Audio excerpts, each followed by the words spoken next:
احسانات کا بدلہ کیا ہے کہ تم اپنے رب کو رب تسلیم کر کے اس کو مانے، یہ ایمان ہے۔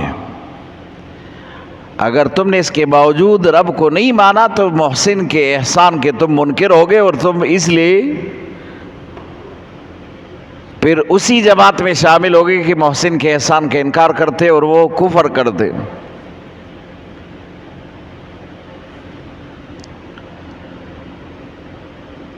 تو یہاں دو گروپوں کا ذکر ہے، لیکن پہلے دو آیتوں میں ان کھلے کافروں کا ذکر ہے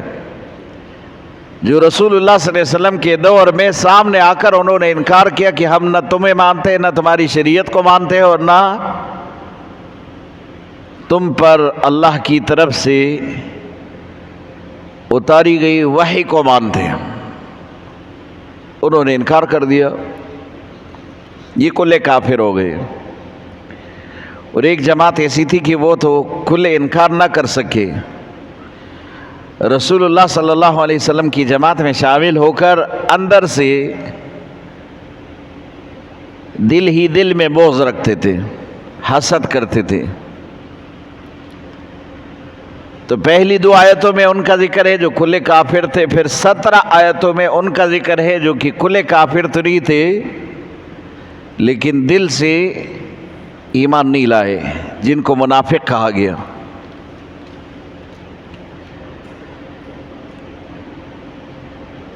اور کھلے کافر کا مقابلہ تو پھر بھی آسان تھا، یہ خطرناک لوگ تھے، ظاہری طور پر اپنے آپ کو مسلمان کی جماعت میں شمار کرتے، اندر سے منافق ہے، مسلمان کے مخالف ہیں۔ تو اللہ نے فرمایا ان الذین کفروا، تحقیق وہ لوگ جو کافر ہیں، جنہوں نے کفر کیا، یعنی حق کو چھپایا، سواء علیہم اانذرتہم، ان کے لیے یہ بات برابر ہے تم ان کو ڈرائے ام لم تنذرہم، یا نہ ڈرائے۔ پھر آپ کے ذہن میں خیال تو آ سکتا ہے کہ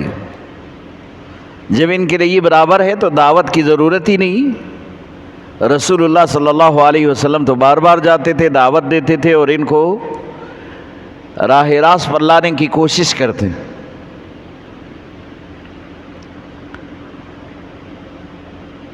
اس کا جواب یہ ہے کہ رسول اللہ صلی اللہ علیہ وسلم کی اس دعوت حق پر اور پیغام حق پر جو ان کو دیتے، اس کا ثواب تو رسول اللہ کو اللہ کی طرف سے ملتا، اللہ کی طرف سے وہ ثواب رسول اللہ صلی اللہ علیہ وسلم کے لیے لکھا جاتا تھا۔ اس لیے رسول اللہ تو اپنی محنت کرتے، اب اللہ کے سامنے تو یہ کھلی کتاب ہے،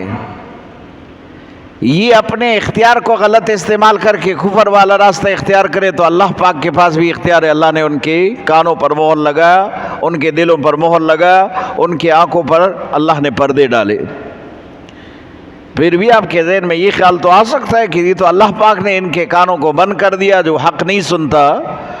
اور ان کے دلوں پر اللہ پاک نے سے مہر لگایا کہ اس میں حق نہیں آتا، اور ان کی آنکھوں پر اللہ پاک نے اگر پردے ڈالے تو اللہ نے کیا ہے۔ پھر اگر یہ حق کی طرف نہیں آئے تو رکاوٹ تو وہ مہر ہے جو اللہ پاک نے لگایا، یہ ذہن میں خیال آ سکتا ہے۔ ارے اللہ پاک کو تو معلوم ہے کہ یہ لوگ راہ حق پر نہیں آنے والے ہیں، اور جب اپنے اختیار کو غلط استعمال کرتے تو تب جا کے اللہ پاک نے ان کے اوپر مہر لگایا۔ لیکن پیغمبر تو مشفق ہوتے، اور ان کی شفقت کی وجہ سے اللہ پاک نے پیغمبر کو یہ کام دیا ہے کہ تم اب جا کے ان کو یہ پیغام پہنچاتے رہو۔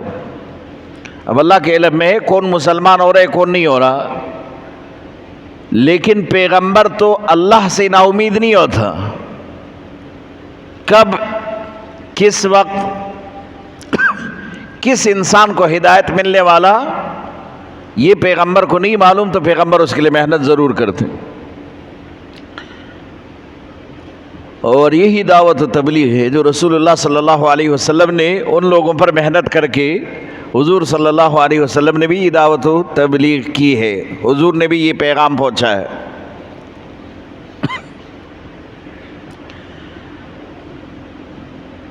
اب ہر نبی کا ایک صفت یہ ہے کہ وہ نذیر ہے۔ نذیر کا معنی ڈرانے والا، نذیر کا معنی وہ ڈرانے والا، ہر نبی ڈرانے والا، لیکن ڈرانے کا انداز نبی کا کیا ہوتا ہے؟ جس میں شفقت بھی ہو۔ ایک آدمی اپنے بچے کو ڈراتا ہے سانپ سے، بچھو سے، اور اسی طرح چور ڈکیت سے اس کو ڈراتا ہے، تو اس ڈرانے میں کیا ہوتا ہے؟ بچے کو خوف دلانا کہ سانپ اور بچھو خطرناک چیز ہے، اس سے اپنی حفاظت کرو۔ اور یہ کیوں کہتے ہیں؟ شفقت کی بنیاد پر، کہ میرے بیٹے کا کوئی نقصان نہ ہو، اس لیے تو کہتے ہیں اس کو۔ یہ دھمکی میں نہیں آتا، اور یہ ڈرانا ایسا نہیں ہے کہ بیٹے کو بزدل بنا رہے ہیں، بلکہ شفقت کی بنیاد پر ایسا کرتے ہیں۔ اب رسول اللہ صلی اللہ علیہ وسلم امت کو جہنم سے ڈرا رہے، اللہ کی نافرمانی سے ڈرا رہے، اللہ کی عذاب سے ڈرا رہے، لیکن اس ڈرانے میں رسول اللہ کی شفقت دیکھو، شفقت کتنا ہے۔ میرے امت کے کسی بھی فرد کو اللہ کے سامنے ناکامی کا سامنا نہ ہو، وہ کامیابی سے اللہ کے سامنے پیش ہو، اس لیے اس شفقت کی بنیاد پر ڈراتے ہیں۔ ہر نبی نذیر ہے، تو ہمارا نبی محمد الرسول اللہ بھی اللہ کی طرف سے نذیر ہے۔ اس لیے کہا کہ اَأَنذَرْتَهُمْ أَمْ لَمْ تُنذِرْهُمْ۔ بعض ایسے جس پر مہر لگا ہوا ہے، اب اس کے لیے ڈرانا نہ ڈرانا دونوں برابر ہے، کیونکہ اللہ کے علم ہے کہ یہ ہدایت پر نہیں آنے والے، اور یہ ہدایت کو قبول کرنے والے نہیں۔ ختم اللہ علی قلوبہم، ان کے دلوں میں بھی اللہ پاک نے دلوں پر مہر لگایا۔ وعلی سمعہم، ان کے کانوں پر بھی مہر لگ چکے ہیں۔ یہ دنیا کی ہر بات سنتا ہے لیکن حق نہیں سنتا، دنیا کی ہر خیال ان کے دل میں ہے لیکن حق ان کے دل میں نہیں آتا۔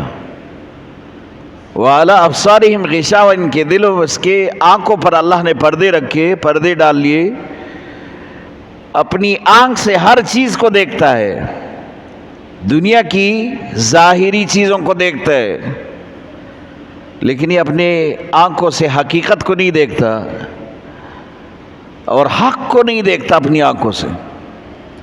ان کے آنکھوں پر ایسے پردے ہیں کہ حق اس کو نظر نہیں آتا، باقی ہر چیز نظر آتا ہے۔ وَلَهُمْ عَذَابٌ عَظِيمٌ، اللہ کہتے جب میرے پاس آئیں گے نا، بہت بڑی عذاب ہے ان کے لیے، اللہ پاک نے ان کے لیے بہت بڑا عذاب وہاں تیار کر کے رکھا ہے، اور اسی بڑے عذاب کے ساتھ ان کا واسطہ پڑے گا وہاں پر۔ وَمِنَ النَّاسِ مَن يَقُولُ آمَنَّا، یہاں سے لے کر آگے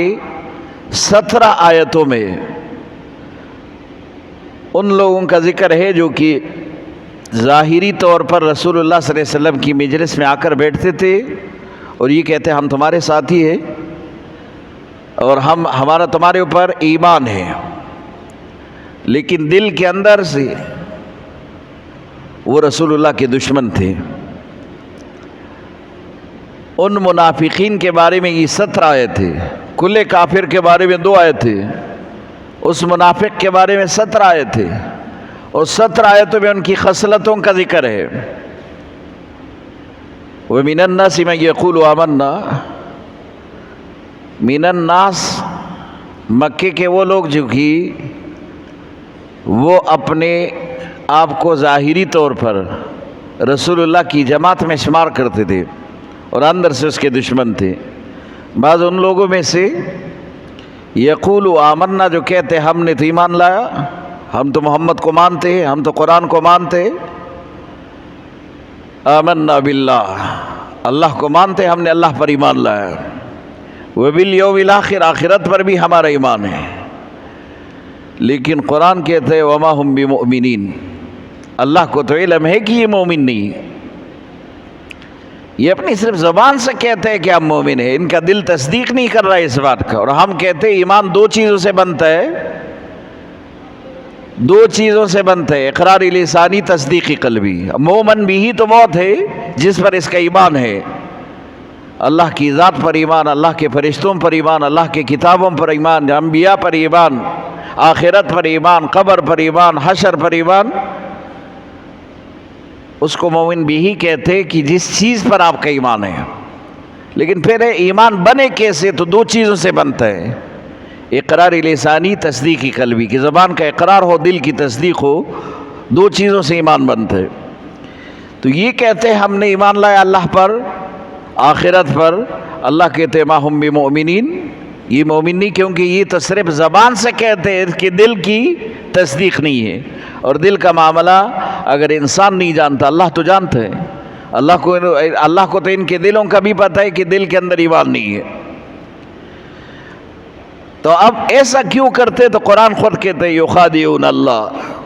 ظاہری طور پر یہ خدا کو دھوکہ دینا چاہتے ہیں، ظاہری طور پر خدا کو دھوکہ دینا چاہتے ہیں کہ ہم خدا پر ہم نے ایمان لایا، یخادعون اللہ، ان کی کوشش یہ کہ ہم خدا کو دھوکہ دیں، یخادعون اللہ، یہ خدا کو دھوکہ دینا چاہتے ہیں، والذین آمنوا، ایمان والوں کو دھوکہ دینا چاہتے ہیں، ان کا ساتھی بن کر اندر سے اس کے دشمن ہے۔ لیکن قرآن کہتے ہیں وما یخدعون الا انفسہم، نہ یہ خدا کو دھوکہ دے سکتا ہے اور نہ اس کے اس کہنے پر یہ مومن ہو سکتے، بلکہ یہ اپنے آپ کو دھوکہ دے رہے، اور کل جہاں پر ایمان کی وجہ سے کامیابی ملے گی ان کو نہیں ملے گی، اور کل جہاں بے ایمانی کی وجہ سے انسان کو نقصان ہوگا یہ وہ نقصان پائیں گے۔ اس لیے کہا کہ وما یخدعون الا انفسہم، یہ نہ خدا کو دھوکہ دے رہے، نہ مومن کو دھوکہ دے رہے، بلکہ اپنے آپ کو دھوکہ دے رہے۔ وما یشعرون، حقیقت یہ ہے کہ ان کے اندر شعور ہی نہیں، عقل اور ادراک کا آخری درجہ شعور ہے، اور یہ شعور عقل کا وہ درجہ ہے جو جانور کے اندر بھی ہے۔ جانور اپنا چارہ اور اپنی چراگاہ کو جانتا ہے، اپنے مالک کو جانتا ہے، اور اپنے استبل کو جہاں پر آپ اس کو باندھتے اسی جگہ کو جانتا ہے۔ اگر وہ اپنی گھاس اور اپنی خوراک کو جانتا ہے تو یہ شعور ہے۔ تو اللہ کہتے ہیں یہ تو جانور سے بھی بدتر ہے، جس جانور کے اندر وہ شعور ہے اس کے اندر وہ شعور بھی نہیں ہے۔ اگر شعور ہوتا تو یہ احساس کر لیتے اس بات کی کہ یہ نہ خدا کو دھوکہ دے سکتے نہ رسول اللہ کو دھوکہ دے سکتے، یہ اپنے آپ کو دھوکہ دے رہے کہ یہ زبان سے صرف اقرار کر چکے ہیں کہ ہم مومن ہیں، لیکن اندر سے یہ منکر ہے، اندر سے یہ کافر ہے، اور یہ اپنی بزدلی کی وجہ سے انتہائی بزدل ہے، اپنی بزدلی کی وجہ سے اظہار نہیں کر سکتے، ورنہ ان میں جو کھلے کافر ہیں انہوں نے اقرار کر دیا کہ ہم کافر ہیں، نہیں مانتے، اور یہ بزدلی کی وجہ سے اقرار بھی نہیں کر سکے، اور اسی طرح اقرار تو کر لیا انہوں نے لیکن انکار نہیں کر سکے، اور اپنے آپ کو خواہ اس جماعت میں جو کہ اس میں ہے نہیں اپنے آپ کو شامل کر رہے۔ واخر دعوانا